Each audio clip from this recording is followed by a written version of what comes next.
Welcome back to the channel. This is Reno in the Mix. Please like and subscribe if you have taken any time and went to almost any platform and listened to black women talking about just about any subject. They all have one thing in common. They do not take accountability for nothing. Everything bad or not going their way in their life is someone else's fault, and it doesn't matter their age or education. Let's just take one example. Divorce. 80% of black divorce is filed by black women for all kinds of crazy reasons. If you go on any platform and listen to black women talking about divorce, they never ever say it was their fault, the marriage did not work out. It's always the man's fault, and that's the story on just about everything. Black women have destroyed their relationships, their marriages, have kids out of wedlock, run single-family homes. Listen to this nonsense from a so-called educated woman. Speaking specifically about romantic relationships, she adds, "The men are trying to get themselves together, but we are so far ahead of them and we don't really occupy that space, and so we keep getting in these transient relationships, bringing children in when we're unprepared. They're unprepared. The number of children in foster care, the number of children in difficult situations. I know what it's like to start out thinking everything's gonna go well, then a year, 2 years, and you're like, what happened?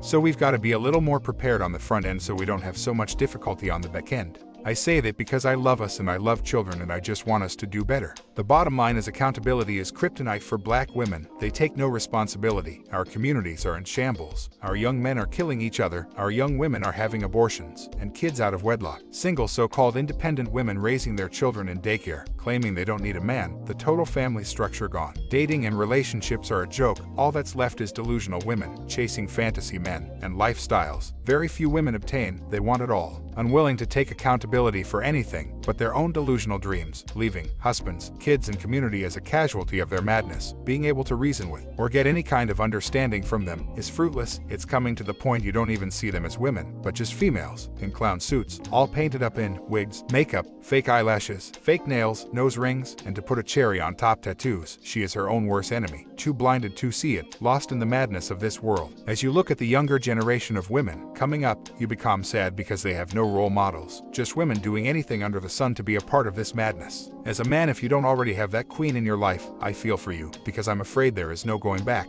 These women don't know how to communicate. Their selfishness is off the chart, and all of them want this so-called high-value man, over 6 feet tall, built like The Rock, and they take pride telling every other man in the world, if you don't meet these standards, she will be settling for less. The depth of their ignorance is unmatched. Someone has to explain to me, how do men deal with such madness? They all call themselves 10s on the beauty scale of 1 to 10, claiming they are the most beautiful and desirable women in the world, not understanding that most are just average at best, but they seem to be blind by their own madness even when they look in the mirror at themselves. How sad is that? I have no idea how this can be turned around. I'm not even sure it can be. But the 80% of black women that are single with this type of thought process, there is no hope. How would any sane man entertain that sort of madness? Sisters, if you want to have any chance of not dying alone with a dog or cat at your side, or just save yourself from a lot of hard times that will be coming to this country real soon, take off those blinders. Get out of this fantasy land you have created in your own minds. Come back down to earth and understand you are no better than no one else, and you don't deserve something you have not earned. Well, that's my take. Please like and subscribe and comment. Until next time, this is Reno in the Mix. I'm out.